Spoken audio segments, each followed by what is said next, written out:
Hello friends, कैसे हैं आप सभी लोग। तो आप सभी का स्वागत है इस क्लास में, इसका नाम है क्लास 12th मैक्रो इकोनॉमिक्स। आज ये एक इंट्रोडक्शन वीडियो होने वाला है क्लास 12th मैक्रो इकोनॉमिक्स का। इसके अंदर हम बात करेंगे कि पूरी मैक्रो इकोनॉमिक्स क्या होती है। मैक्रो ही क्यों, क्योंकि हम पूरी इकोनॉमिक्स के बारे में बात करेंगे। इकोनॉमिक्स क्या है, मैक्रो इकोनॉमिक्स क्या है, माइक्रो और मैक्रो में डिफरेंस क्या है, और हमें ये क्यों पढ़नी चाहिए, क्या ज़रूरत है इसकी, इसके क्या गोल्स हैं, वो सब हम बात करेंगे। और आगे आने वाले चैप्टर्स के के अंदर क्या क्या है, ये चैप्टर कैसे उससे जुड़ा हुआ है, उसके बारे में बात करेंगे। तो शुरू करते हैं।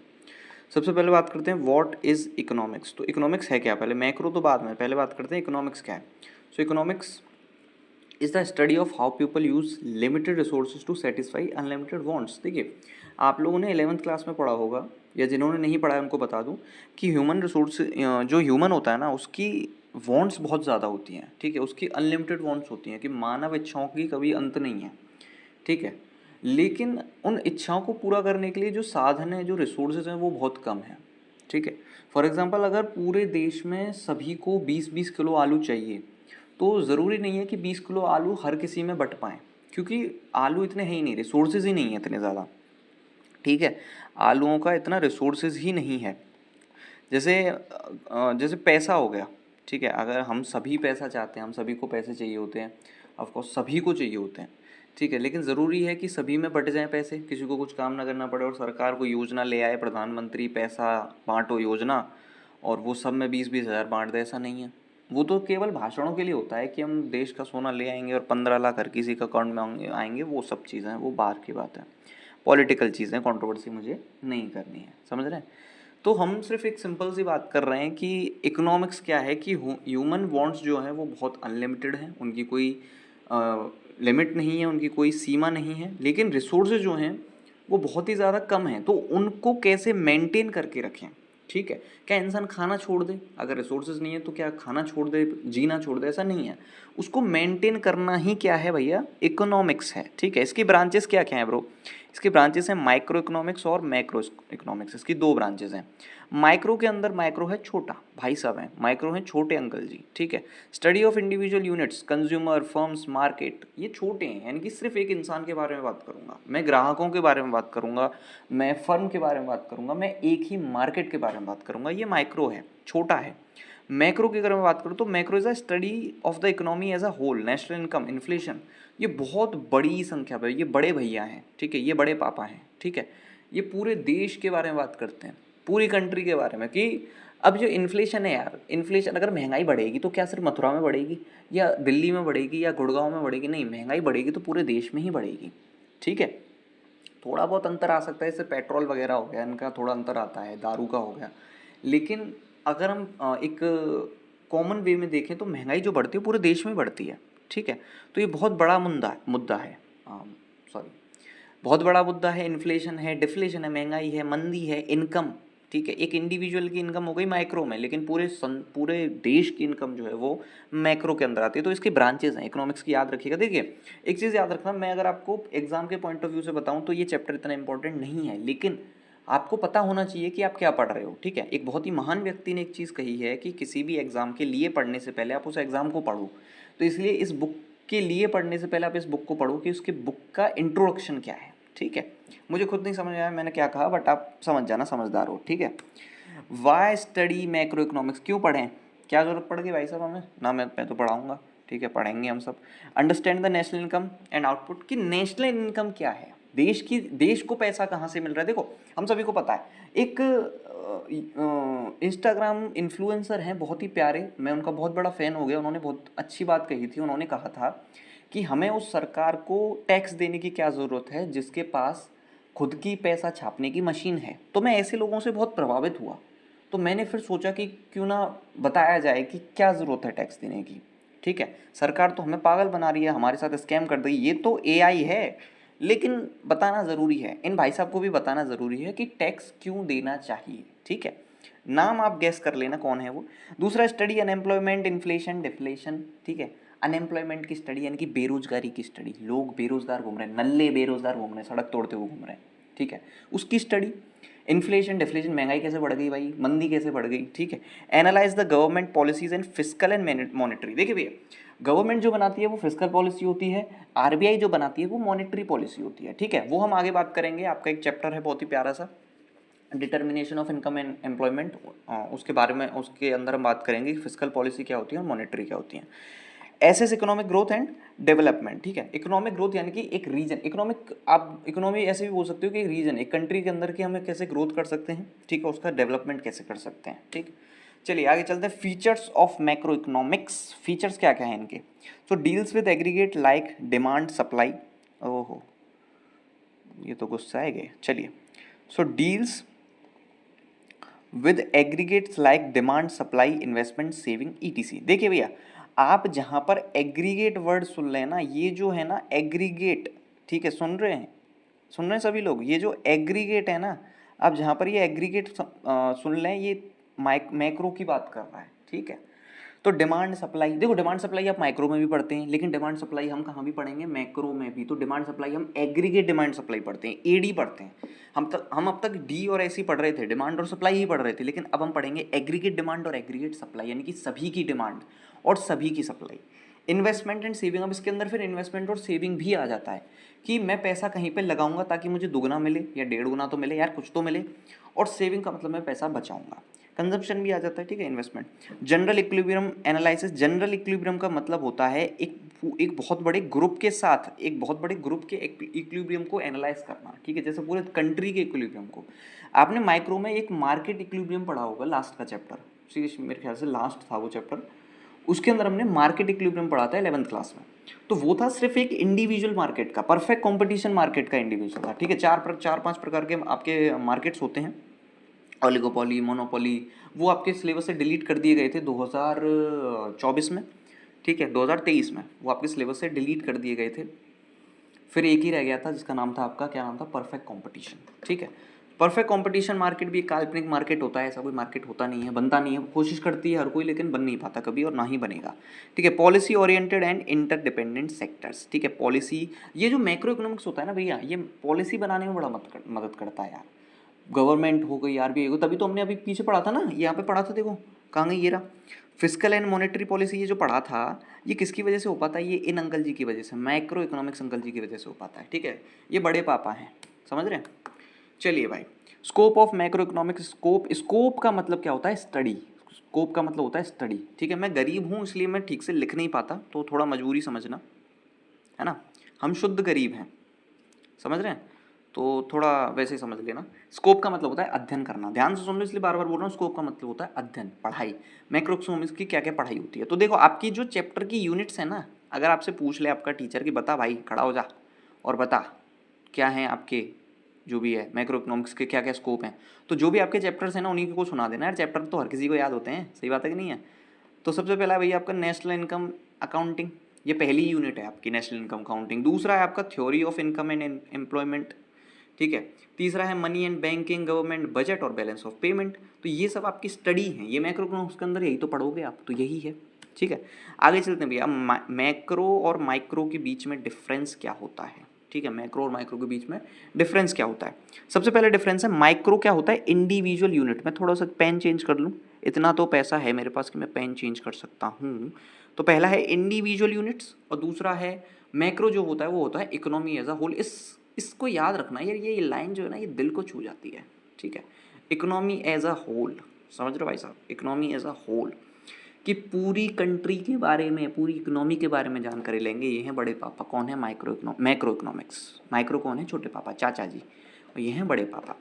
माइक्रो क्या होता है भैया, माइक्रो है प्राइस ऑफ वन गुड और मैक्रो है जनरल प्राइस लेवल, ठीक है। ये प्राइस ऑफ वन गुड का, ये ऐसे ही समझ जाओ यार।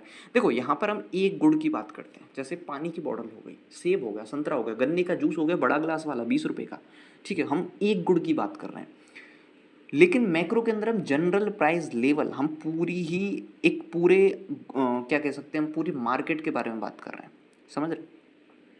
हम पूरे गुड्स सिस्टम के बारे में बात कर रहे हैं, गुड्स एंड सर्विसेज के बारे में बात कर रहे हैं, पूरी इकोनॉमी के अंदर जितनी गुड्स घूम रहे हैं ना, हम उन सब के प्राइस के बारे में बात कर रहे हैं, ठीक है। माइक्रो जो होता है वो पार्शियल इक्विलिब्रियम होता है। पार्शियल का मतलब एक मार्केट के बारे में, एक फर्म के बारे में, एक इंडिविजुअल के बारे में। लेकिन मैक्रो जो होता है वो जनरल होता है, वो सभी को लेकर के चलता है। ये क्योंकि बड़े पापा है ना, तो सभी को साथ लेकर चलेंगे भाई। बड़े पापा जो होते हैं पूरे घर को साथ लेकर चलते हैं ना, तो इसीलिए इनको साथ लेकर चलना पड़ता है। इनके ऊपर जिम्मेदारियां हैं यार, समझो, तुम्हारी उम्र में इन्हें जिम्मेदारियां दे दी गई थी। मैक्रो इसलिए लास्ट में इनके लिए इनकी श्रद्धांजलि देते हुए इनके सम्मान में एक लाइन भी लिखी गई है, macro is highly relevant for policy making. ठीक है, पॉलिसी बनाने के लिए मैक्रो की ही ज़रूरत पड़ती है, क्योंकि एक फर्म से मैं नहीं पता लगा सकता इन्फ्लेशन कितनी है, डिफ्लेशन कितनी है। देखो भाई, अब जैसे टाटा है, अब टाटा अच्छी चल रही है कंपनी, अब वो अगर उसको लॉस हो गया तो हम ये थोड़ी ना कह सकते इकोनॉमी गिर गई हमारी।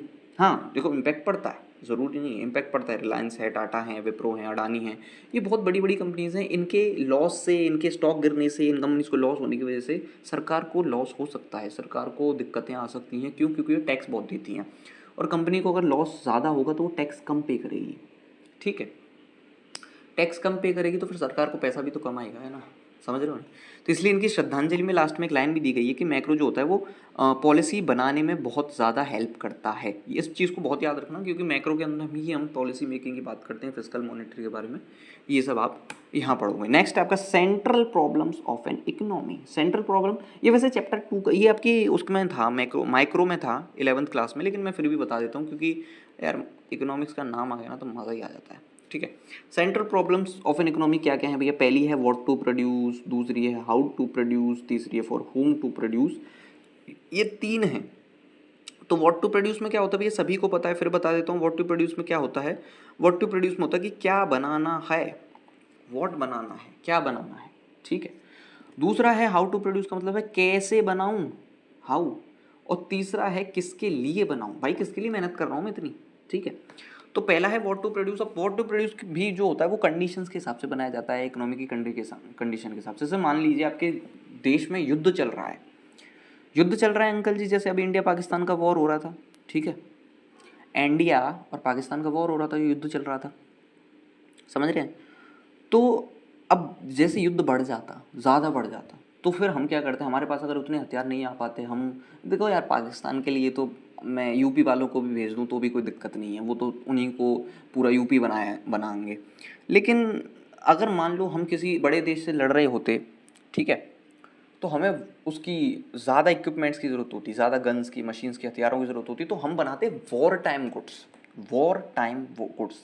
ठीक है, लेकिन अगर हमारे देश में शांति चल रही है और हमारे देश को थोड़ा इकोनॉमी जो है गिरी पड़ी है, तो उसके लिए हम बनाएंगे पीस टाइम गुड्स या कंज्यूमर गुड्स, जो है आपके आटा, दाल, चावल वगैरह, जैसे राशन बांट रहे हैं मोदी जी, है ना, सही है कि नहीं है। तो ये है। दूसरा है हाउ टू प्रोड्यूस। अब भैया हमने ये तो पता लगा लिया कि हमें क्या बनाना है, लेकिन हमें अब ये नहीं पता कि हम कैसे बनाएंगे। तो वो होता है हाउ टू प्रोड्यूस की प्रॉब्लम, कि हम कैपिटल इंटेंसिव लें या लेबर इंटेंसिव लें। कैपिटल इंटेंसिव का मतलब क्या है, जो कि आज के टाइम पर चल रहा है। कैपिटल इंटेंसिव का मतलब है मशीन का यूज़ करना, कि मैं इंसानों को नहीं लूँगा, दूर हो जाओ, मैं मशीन लूँगा, क्योंकि मशीन जल्दी काम कर देती है ना, और उतना पैसा नहीं लगता, समझ रहे हो। मैं इंसानों को पैसा देना पड़ता है, वो काम भी नहीं कर पाते, उनको ब्रेक भी दो, उनको छुट्टियां भी दो, बीमार पड़ गए तो उनको लिए भी छुट्टियां दो। मशीन को कोई नहीं है, रात को चार्ज लगाओ, सुबह बढ़िया, ठीक है, रिपेयर करा दो, थोड़ा ठीक हो गई। तो वो है हाउ टू प्रोड्यूस। अब भैया हम चुने कैसे कि कैपिटल लें या लेबर लें? देखो आपकी कंपनी बढ़िया है, आपके पास पैसा खूब है, तो भैया बिल्कुल आप कैपिटल लीजिए, ठीक है, पैसा लगाइए, लीजिए, कौन रोक रहा है। जैसे अभी IBM ने भाई साहब 200 HR को फायर कर दिया, AI असिस्टेंट ले आए, ठीक है, पैसा है उनके पास, वो कर सकते हैं। और अगर आपके पास पैसा उतना नहीं है, आपकी कंपनी उतनी ग्रोथ नहीं कर रही है, तो आप लेबर इंटेंसिव लीजिए, दिहाड़ी मजदूर लाइए, उनसे काम करवाइए, बहुत अच्छी बात है। एंड लास्ट है फॉर होम टू प्रोड्यूस। किसके लिए बनाऊँ मैं, हैं, किसके लिए बनाऊँ? अपने चाचा के लड़के के लिए नहीं, मैं रिच और पुअर सेक्शंस में इसको बांट दूंगा। रिच और पुअर में कैसे, कि अगर मेरी कंट्री के पास उतना सामान है, उतना पैसा है, मेरा पर कैपिटा इनकम बहुत अच्छा है, लोगों के पास अच्छी खासी इनकम है ना, तो मैं बनाऊंगा रिच गुड्स, रिचर सेक्शन के लिए, यानी कि पैसे वालों लोगों के लिए। लैम्बोर्गिनी लेके आऊँगा, ठीक है, लैम्बोर्गिनी होती है ना, हाँ लैम्बोर्गिनी, मैं गरीब हूँ ना तो मुझे पता नहीं है उतना, लैम्बोर्गिनी है, ठीक है। लुइस विटॉन के कपड़े मैं बेचूंगा, पीटर इंग्लैंड के कपड़े बेचूंगा मैं, लिवाइस के कपड़े बेचूंगा मैं, ठीक है, मैं तो मंगल बाजार के पहनता हूँ भाई साहब। चलिए, और अगर मेरी तरह हर कोई गरीब है, मेरी तरह अगर उनका पर कैपिटा इनकम अच्छा नहीं है, तो वो कौन सा लाएंगे? वो लाएंगे पुअर सेक्शन के लिए। किसके लिए? पुअर, अरे वाह, मैं लिख पा रहा हूँ, बहुत सुंदर, वो लेंगे पुअर सेक्शन के लिए, ठीक है, पुअर सेक्शन के लिए, छोटे लोगों के लिए, गरीब, छोटे नहीं देखो गरीब लोगों के लिए, जिनकी जो कि बीपीएल लाइन से नीचे हैं, ठीक है, बिलो द पॉवर्टी लाइन, ठीक है, राशन वाले लोग, समझ रहे हो। तो ये है आपकी सेंटर प्रॉब्लम्स। नेक्स्ट चलते हैं टाइप ऑफ इकोनॉमिक सिस्टम्स क्या क्या होते हैं, किस प्रकार के होते हैं, टाइप्स ऑफ किस किस प्रकार की सरकारें होती हैं, आप ये भी कह सकते हो, ठीक है, कैसे चलता है देश। तो सबसे पहला होता है कैपिटलिस्ट, कौन सा, चेंज कर लेते हैं, कैपिटलिस्ट। कैपिटलिस्ट का मतलब होता है private ownership, free price mechanism. इसका मतलब ये होता है भैया जैसे प्राइवेट, जैसे अमेरिका हो गया आपका, अमेरिका जो है ना, जैसे ट्रम्प की सरकार है, डेमोक्रेसी, वो बात नहीं कर रहे, हम बात कर रहे हैं गुड्स को कैसे बनाया जाएगा। तो वहाँ पर जो फैसले लेती है, डिसीजन लेती है, वो होती हैं प्राइवेट फर्म्स लेती हैं, जैसे गूगल है, फेसबुक है, और मेटा कह लो, गूगल, मेटा, आपके एप्पल, पेप्सिको, इन सब का राज चल रहा है वहाँ पे, क्योंकि वो प्राइवेट कंपनीज बहुत ज़्यादा हैं, उनके पास उतना पैसा है, उनकी पर कैपिटा इनकम काफ़ी अच्छी है, उनको ज़रूरत नहीं है, ठीक है। तो उनकी जो होती है प्राइवेट ओनरशिप होती है, कि वहाँ पे ज़्यादातर डिसीजन जो होते हैं वो जो प्राइवेट फर्म्स ही लेती हैं। तो कैपिटलिस्ट इकोनॉमी वो होती है, इसको सोशल इकोनॉमी भी कहा जाता है, ठीक है, सॉरी सोशल नहीं, कैपिटलिस्टिक इकोनॉमी को प्राइवेट इकोनॉमी भी कहा जाता है, समझ रहे हैं। मार्केट फोर्सेस होती हैं यहाँ पे, ये सब जो कैपिटलिस्टिक इकोनॉमी जो होती है, इसके अंदर मार्केट फोर्सेस का काम होता है, ठीक है। जो भी कंज्यूमर सोवरेनिटी होती है वो सब कुछ मार्केट फोर्सेस ही वहाँ पे डिसीजंस लेती हैं, ठीक है। और जो कुछ भी बनाया जाता है ना, वो कंज्यूमर की चॉइस के अकॉर्डिंग बनाया जाता है। कंज्यूमर जो बोल देगा, कंज्यूमर जिस चीज़ की डिमांड ज़्यादा करेगा वो बनेगा प्राइवेट में। सोशलिस्टिक की बात करें तो गवर्नमेंट ओनरशिप होती है और प्राइजेस को कंट्रोल करके रखा जाता है। अच्छा, प्राइवेट ओनरशिप में ना प्राइजेस जो होती हैं वो प्राइवेट्स के अकॉर्डिंग चलती हैं, ये कंज्यूमर वो गवर्नमेंट उसमें ज़्यादा इंटरफेरेंस करती नहीं है। तो अगर कंज्यूमर को ज़्यादा अच्छा सामान चाहिए तो ज़्यादा पैसे देने ही पड़ेंगे, आप मोल भाव नहीं कर सकते। वैसे हमारे यहाँ की मम्मियाँ कर लेती हैं, ठीक है, 100 की चीज़ 80 में ले ही आती हैं, समझ रहे हो। तो सोशलिस्टिक इकोनॉमी क्या होती है, गवर्नमेंट ओनरशिप और कंट्रोल प्राइजेस मतलब वहाँ पर सोशलिस्टिक इकोनॉमी होती है। जैसे अपने यहाँ इंडिया तो देखो मिक्सड है, इंडिया जो है हमारा वो मिक्सड है, ठीक है। सोशलिस्टिक का एग्जाम्पल आप ले सकते हो चाइना, ठीक है, चाइना है, चाइना सोशलिस्टिक इकोनॉमी होती है, क्योंकि वहाँ पे सारे डिसीजन सरकार लेती है, वहाँ कंज्यूमर ज़्यादा वो होता नहीं है, उसको जो जो मिलता है वो ठीक है। कंज्यूमर सोवरेनिटी वो होती नहीं है वहाँ पे, कम होती है। वहाँ पे सरकार जो चाहेगी वो चीज़ बनेगी, और प्राइजेस भी सरकार ही कंट्रोल करती है, यानी कि पूरा कंट्रोल होता है सरकार का, पूरा गवर्नमेंट ही बनाएगी, सब कुछ गवर्नमेंट बनाएगी, आपके अंदर कुछ नहीं है। एंड थर्ड होती है भाई साहब की मिक्स्ड इकोनॉमी, ठीक है। वीडियो हो रही है बहुत ही लंबी, इसलिए मैं जल्दी खत्म करूँगा कि मिक्स्ड इकोनॉमी क्या होती है, both public and private ownership, ठीक है।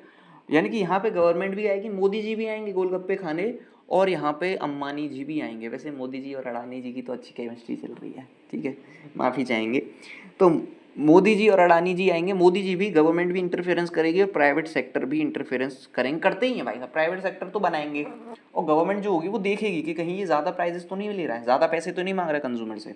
जैसे एमएसपी वगैरह आप आगे पढ़ोगे, एमएसपी वगैरह लगा देते हैं एग्रीकल्चर के लिए, price floor, price ceiling, 11th में भी पढ़ के आए होंगे आप, वो उस तरह से। तो यहाँ पे कंज्यूमर सोवरेनिटी ही होती है, कंज्यूमर का ज़्यादा यहाँ पे चीज़ें सुनी जाती हैं, बात सुनी जाती है, लेकिन गवर्नमेंट का पूरा इंटरफेरेंस होता है मिक्स्ड इकोनॉमी के अंदर। हमारी कंट्री ने, यानी कि इंडिया ने जो है, ये इंडिया है, तो इंडिया ने मिक्स्ड इकोनॉमी अपनाई, पाकिस्तान ने भी मिक्स्ड इकोनॉमी अपनाई, लेकिन मैं तो इंडिया लिखूँगा जी। सोशलिस्टिक में आप लिख सकते हो चाइना, ठीक है जी, चाइना, वही छोटी आंख वाले। और तीसरा है, इसमें आप लिख सकते हो यूएसए, ठीक है, क्योंकि यूएसए लिखने में मुझे आसानी होगी, इसलिए मैं अमेरिका नहीं लिख रहा, समझ लो। चलिए बहुत सुंदर, आगे चलते हैं।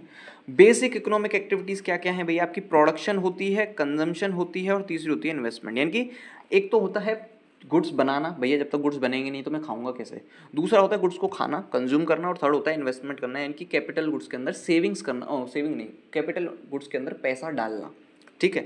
तो ये आप वैसे नेशनल इनकम के कॉन्सेप्ट में मैं आपको डीपली समझाऊंगा इसको। गुड्स एंड सर्विसेज बनाना आप समझ लो, उनको यूज़ करना, और थर्ड है कैपिटल गुड्स के अंदर पैसा लगाना, ठीक है। नेक्स्ट है इकोनॉमिक एजेंट्स कौन कौन है भैया, कौन कौन पार्ट हैं इस इकोनॉमी के, कौन कौन पार्ट हैं, कौन कौन इकोनॉमिक एजेंट्स हैं।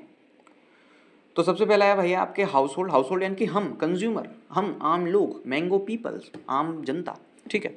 दूसरे हैं आपके फर्म्स यानी कि अंबानी, अडानी, टाटा, बिरला, उषा, बजाज, ठीक है, लुइस विटॉन, ये सब आपके फर्म्स हैं। थर्ड है गवर्नमेंट मोदी जी, योगी जी, अमित शाह, ठीक है, बीजेपी, कांग्रेस, ये सब क्या है आपकी गवर्नमेंट। थर्ड है आपकी गवर्नमेंट इकोनॉमिक एजेंट्स, सरकार, जिसे हम सरकार कहते हैं। और चौथा है external sector, rest of the world. देखिए एक्सटर्नल सेक्टर कौन है? रेस्ट ऑफ द वर्ल्ड, यानी कि बाहर के लोग। वो भी तो यहाँ पे हमारे साथ ट्रेड करते हैं यार। अमेरिका भी तो हमारे साथ बिजनेस करता है ना, वो हमसे कुछ लेता है, हम उसको कुछ देते हैं, जैसे पाकिस्तान के साथ करता है। ठीक है, कभी पाकिस्तान उनसे कर्ज मांगता है, कभी अमेरिका कर्ज मना कर देता है। सही बात है नहीं है? तो इस तरह से होता है, समझ रहे हैं? तो हाउस होल्ड हो गए हम। अच्छा, हाउस होल्ड और फर्म जो होते हैं ना, ये मैं वैसे नेशनल इनकम में बताऊंगा, लेकिन यहाँ पे भी थोड़ा सा आपको बता देता हूँ। जो हाउस होल्ड और फर्म होते हैं ना, अगर मैं सिर्फ लूँ हाउस होल्ड और फर्म्स को, मैं सिर्फ लूँ हाउस होल्ड को और फर्म्स को, तो इन दोनों को मिला करके आपके बनती है टू सेक्टर इकोनॉमी। कौन सी? To sector economy. अगर मैं इसके साथ साथ इसको ना लेकर के, मतलब दोनों को, इन तीनों को ले लूँ, हाउस होल्ड को भी ले लूँ, एक सेकेंड वेट करेंगे थोड़ा सा। अरे भाई साहब, आगे की स्टोरी पहले रिवील कर रहा है। चलिए, हाउस होल्ड और फर्म्स को ले लूँ मैं, तो बनती है आपकी टू सेक्टर इकोनॉमी। क्या कहते हो यार? अगर मैं हाउस होल्ड, फर्म और गवर्नमेंट को भी ले लेता हूँ साथ में, ठीक है, हाउस होल्ड, फर्म और गवर्नमेंट को भी ले लेता हूँ, तो बन जाती है आपकी three sector economy. Three sector अकेली कुछ नहीं होती, वन सेक्टर कुछ नहीं होती। हाउस होल्ड अकेला थोड़ी ना कुछ कमा के खुद ही खा लेगा, ऐसा नहीं होता। और अगर मैं इसको भी ले लूँ, एक्सटर्नल सेक्टर को भी ले लूँ, इसको भी ले लूँ, तो ये आपकी बन जाती है फोर सेक्टर इकोनॉमी, या फिर कह सकते हो आप इसको ओपन इकोनॉमी। क्या कह सकते हो? Open economy. ये जो थर्ड सेक्टर तक है ना, ये होती है क्लोज्ड इकोनॉमी, क्योंकि यहाँ पे जो कुछ भी होता है वो देश के अंदर हो रहा होता है। और अगर हम बात करें केवल एक्सटर्नल की, ठीक है, अगर हम एक्सटर्नल को भी शामिल कर लेते हैं तो ये ओपन बन जाती है, क्योंकि ये दुनिया के साथ खुल जाती है। ठीक है, दुनिया के हम दरवाजे खोल देते हैं, जैसे एलपीजी में लिबरलाइजेशन किया था हमने।